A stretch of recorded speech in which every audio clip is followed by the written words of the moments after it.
Hello to you all. So in today's video we will begin with at one of the biggest empire to have existed across the Indian mainland, the Mauryan Empire.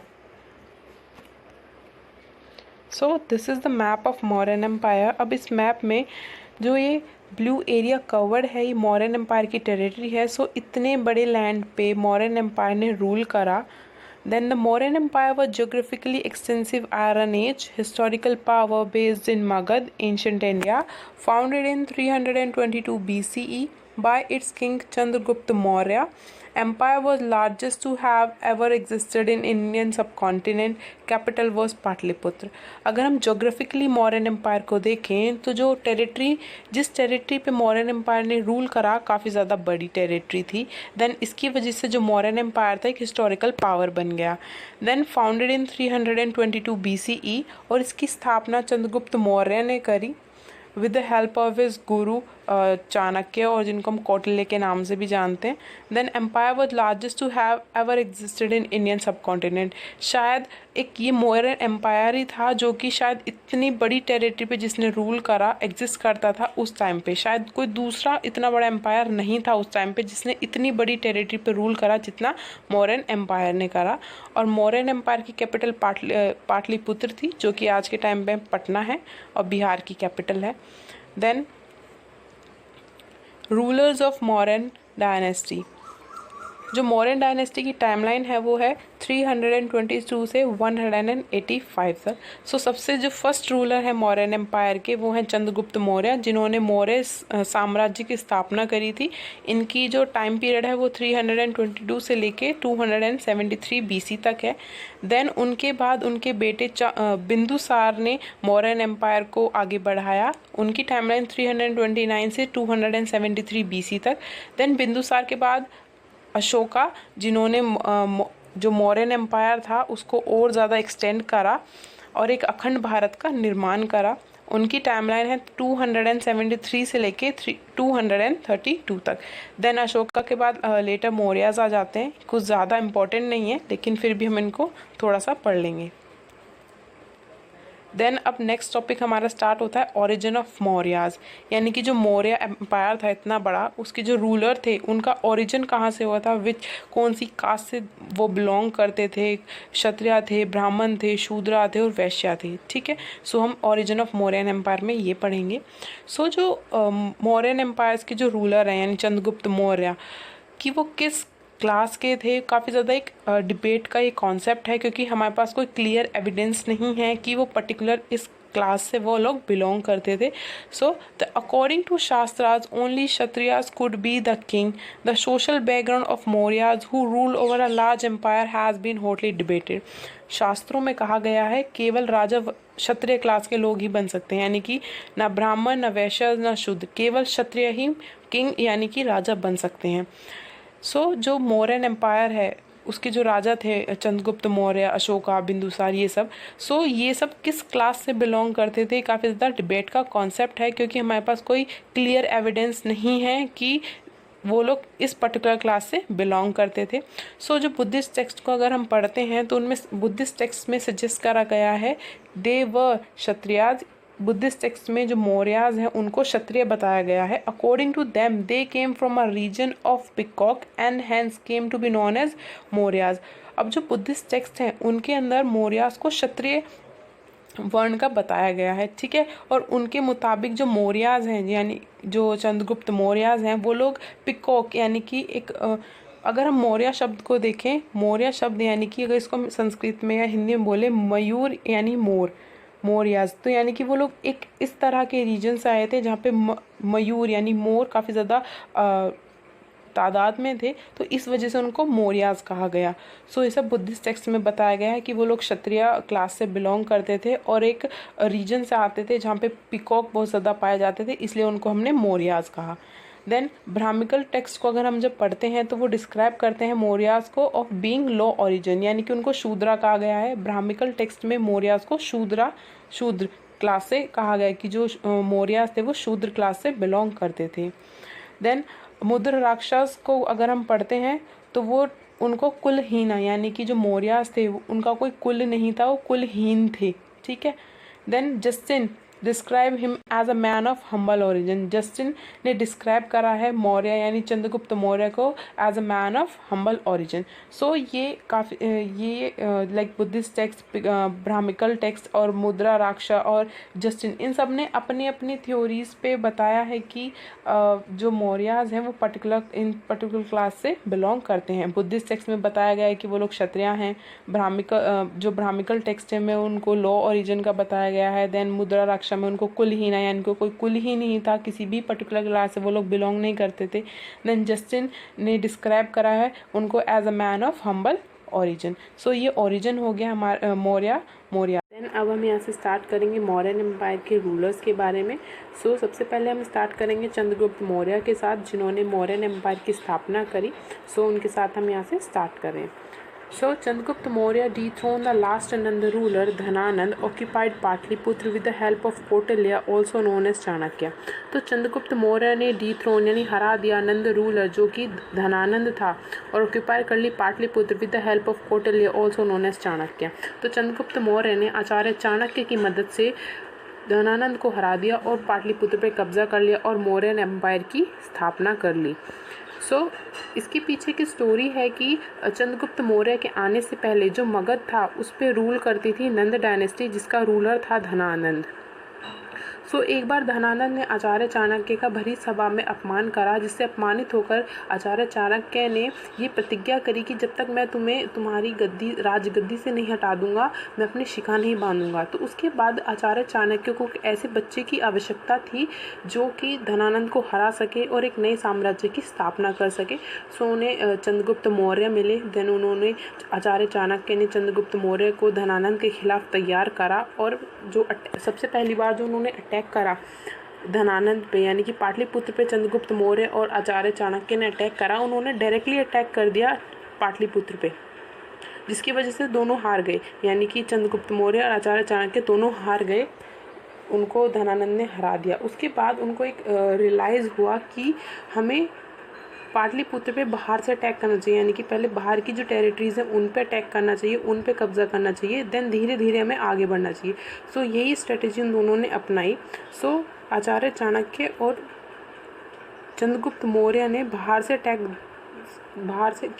की तरफ से attack करना शुरू करा धीरे धीरे। Then धीरे धीरे अंदर एंटर करते चले गए और पाटलिपुत्र पे कब्जा कर लिया और धनानंद को हरा दिया और मौर्यन एम्पायर की स्थापना करी। Then Chandragupta Maurya defeated the Seleucus Nicator, who surrendered the vast territory including Kandahar, Balochistan and Kabul। Chandragupta Maurya ने डिफीट करा सेल्यूकस निकेटर को, और जब सेल्यूकस निकेटर चंद्रगुप्त मौर्य से हार गया, उसने एक वास्ट टेरिटरी जो उसके अंडर में आती थी उसको चंद्रगुप्त मौर्य को दे दिया, जिसमें कांधार, बलूचिस्तान और काबुल इंक्लूड था। उस टाइम पे मैट्रिमोनियल शादी हुआ करती है, यानी कि कोई अगर राजा है, जैसे चंद्रगुप्त मौर्य ने सेल्यूकस निकेटर को हरा दिया था, तो चंद्रगुप्त मौर्य ने सेल्यूकस निकेटर की बेटी से विवाह कर लिया, और देन उसके बाद एक काफ़ी बड़ी टेरिटरी के वो काफ़ी ज़्यादा बड़ी टेरिटरी जैसे कि कांधार, बलूचिस्तान और काबुल मौर्यन एम्पायर के अंडर में आ गया। जब चंद्रगुप्त मौर्य ने सेल्यूकस निकेटर को हरा दिया, उसके बाद उन दोनों के बीच में एक ट्रीटी हुई between Chandragupta Maurya and Seleucus Nicator कि Hindu Kush become the boundary of their state, यानी कि जो हिंदू कुश को उन्होंने बाउंड्री बना दी बिटवीन देयर एम्पायर, कि हिंदू कुश के जो दूसरी तरफ होगा वो सेल्यूकस निकेटर का एम्पायर होगा और उसकी दूसरी तरफ चंद्रगुप्त मौर्य का एम्पायर होगा। हिंदू कुश टेरिटरी बनी, एक बाउंड्री बनी between the empire of Seleucus Nicator and Chandragupta Maurya. Then Chandragupta Maurya became the first emperor to unify India in two states, creating one of the world's largest empire in its time and the largest ever in the Indian subcontinent। Chandragupta Maurya वो पहले मौर्य शासक थे जिन्होंने India को unify करा, यानी एक अखंड भारत बनाया, क्योंकि उस टाइम पे जो इंडिया था वो काफ़ी छोटे छोटे राज्यों में बटा हुआ था, काफ़ी छोटे छोटे राज्य थे। उन सबको जीत कर चंद्रगुप्त मौर्य ने एक अखंड भारत का निर्माण करा, और शायद उस टाइम पे एक सबसे बड़ा एम्पायर उन्होंने खड़ा करा इन द इंडियन सब कॉन्टिनेंट और वर्ल्ड में उस टाइम पे। जो कि इतना बड़ा था, क्योंकि उन्होंने इंडिया के जो छोटे छोटे राज्य थे उन सबको मिला जीत कर उन सबको एक करा और एक बहुत बड़ी टेरिटरी पे रूल करना उन्होंने धीरे धीरे स्टार्ट करा। सो एक वर्ल्ड का लार्जेस्ट एम्पायर वो बना उस टाइम का, और इंडिया का और largest ever in the Indian subcontinent, जो इंडियन सबकॉन्टिनेंट था उसका सबसे बड़ा एम्पायर था Mauryan empire. Then Chandragupta Maurya at the end of his life renounced everything, became the Jain monk and went to Chandragiri hills where he died by slow starvation। Chandragupta Maurya अपने आखिरी के time पे जैन मॉन्क यानी जैन मुनि बन गए और चंद्रगिरी हिल चले गए जहाँ पे उनकी मृत्यु हो गई। The region of Chandragupta as well as a dynasty followed him was an era of economic prosperity, reforms and expansion of infrastructure such as irrigation, roads and mines।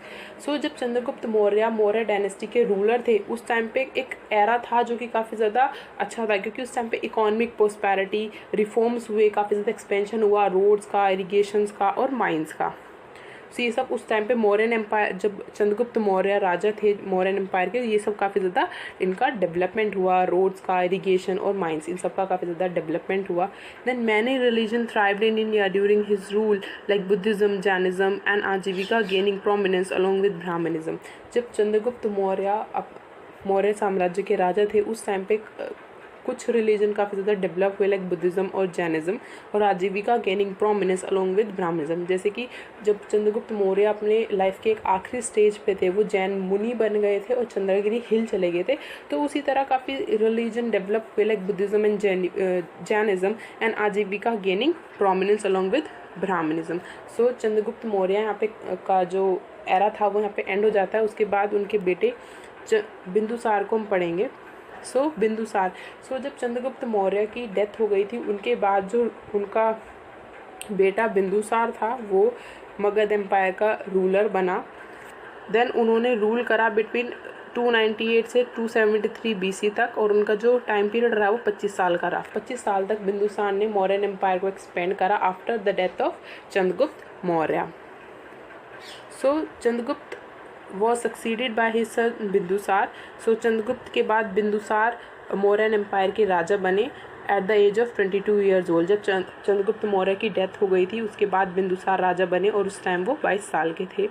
He said to have his arms to the Deccan up to the Mysore. जब उनके पिता की death हो गई उसके बाद बिंदुसार ने राज्य को संभाला और उन्होंने जो अपनी आर्मी थी उसको डेक्कन की तरफ भेजा। उसके बाद उन्होंने जो मैसूर था वो अंडर ले लिया अपने, यानी मौर्यन एम्पायर के अंडर में आ गया। Then he maintain a friendly relation with the west established by his father, brought 60 new states.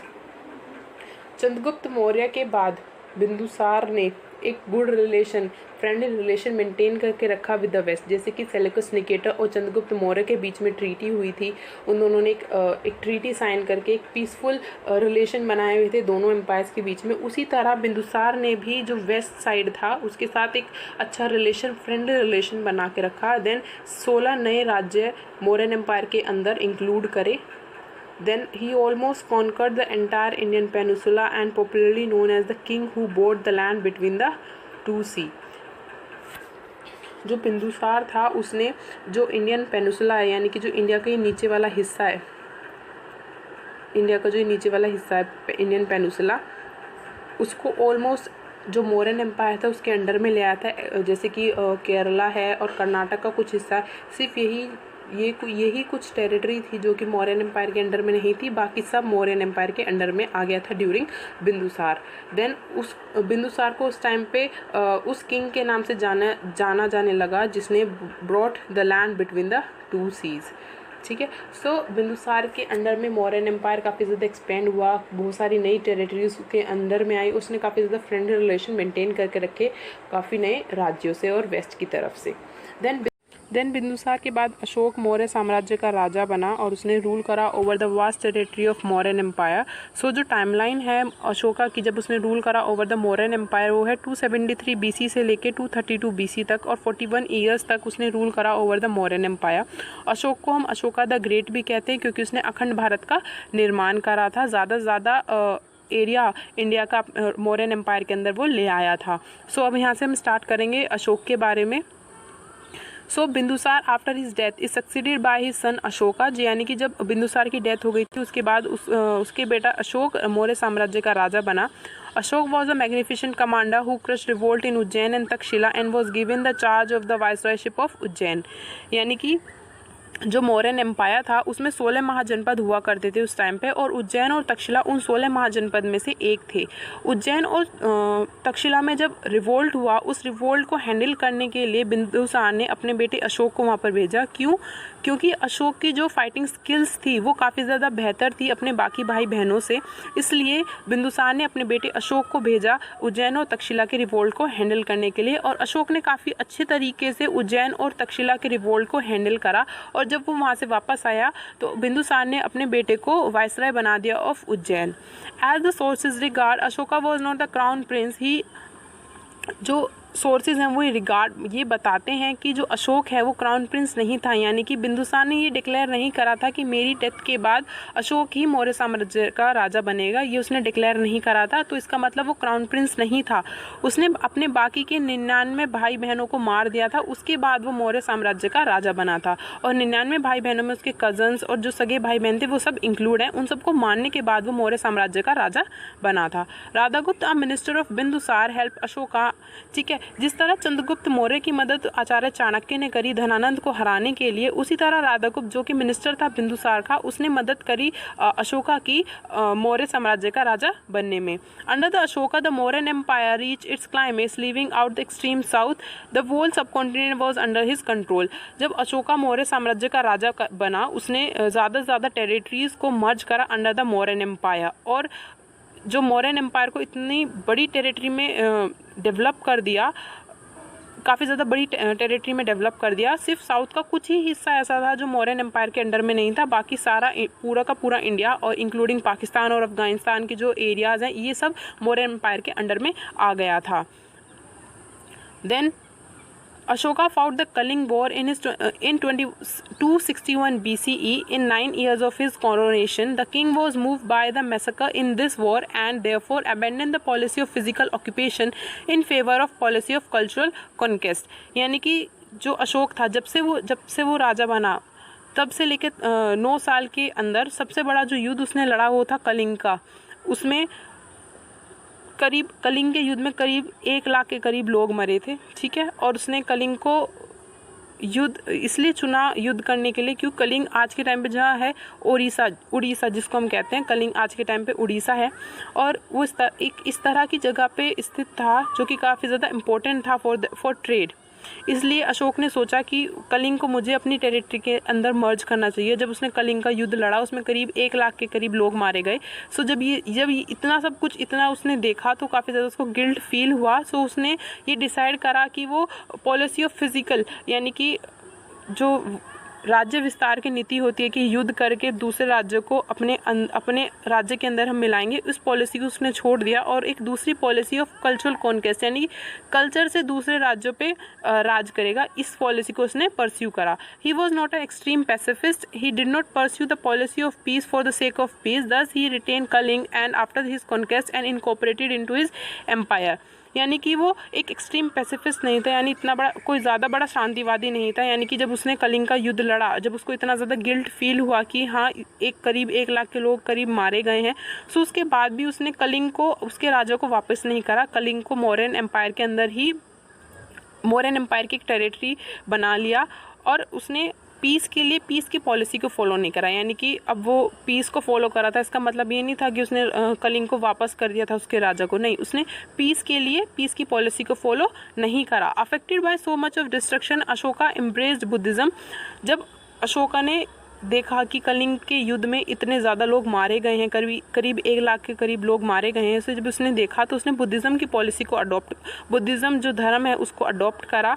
After that Ashoka implemented the policy of अहिष्मा, और उसके बाद उसने अहिष्मा की पॉलिसी को अडॉप्ट करा, जिसमें उसने बैन करा hunting of violent sports activity ending the forced labour, जिसमें उसने hunting and violent activity of sports, यानी कि उस टाइम पे जो राजा महाराजा हुआ करते थे वो जंगलों में जाके जानवरों का शिकार वगैरह करते थे, तो ये सब पॉलिसी अशोक ने बैन कर दी by implementing the policy of अहिष्मा। और फोर्स लेबर की जो एक उस टाइम पे फोर्स लेबर को लोग यूज़ करते थे वो भी बैन कर दिया था by implementing the policy of अहिष्मा। अशोका रॉक एडिक्ट, यानी कि जब अशोक ने अहिष्मा की पॉलिसी को इम्प्लीमेंट करा, सो उसको उसमें जो कुछ भी लिखा था कि उसको क्या समझ में आया कि धामा क्या होता है, सो वो सब मैसेज को उसने पॉलिश पिलर्स और शिलालेख में लिखवाया, और ताकि वो ज़्यादा से ज़्यादा लोगों में स्प्रेड हो सके और लोग उससे कुछ सीख सकें। सो ये सब उसने पॉलिश पिलर्स पे लिखवाया।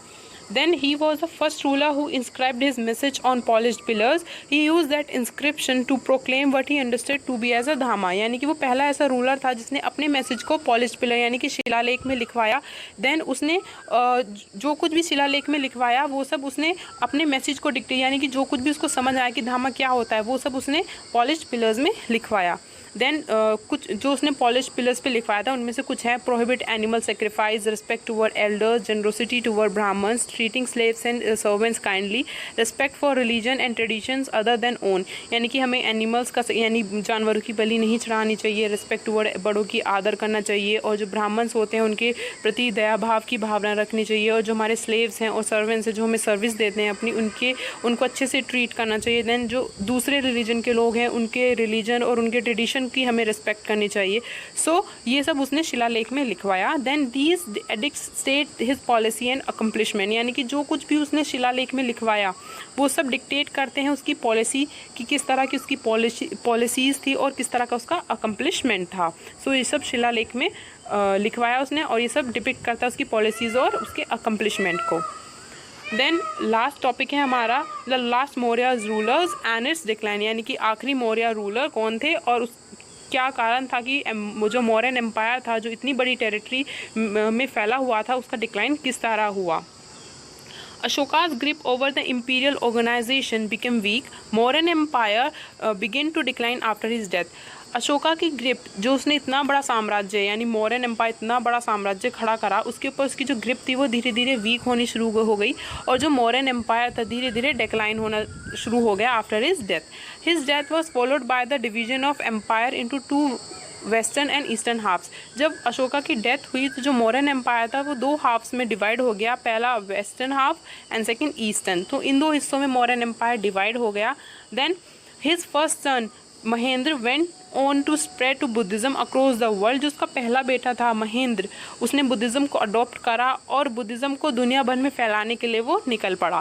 देन उसका जो दूसरा बेटा था कुणाल, वो ब्लाइंड था तो इसलिए हम उसको राजा नहीं बना सकते थे। देन उसका जो तीसरा बेटा था कौरवकी, वो उसकी मृत्यु बहुत पहले हो चुकी थी, यानी कि जब अशोक की मृत्यु से पहले ही उसकी मृत्यु हो चुकी थी। तो ये सब उसके तीनों बेटों के बारे में कि जो पहला बेटा था उसने बुद्धिज़्म को अडॉप्ट करा और उसको बुद्धिज़्म को स्प्रेड करने के लिए वो दुनिया भर में निकल गया। देन कुणाल जो उसका दूसरा बेटा था वो ब्लाइंड था इसलिए उसको राजा नहीं बनाया जा सकता था।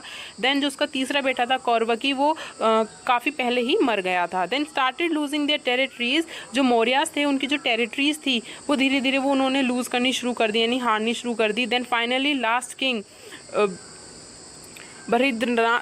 बहिद्रथ was killed by his general. जो उसका लास्ट मौर्य रूलर था बहिद्रथ, उसको उसके जो जर्नल था उसी ने मार दिया।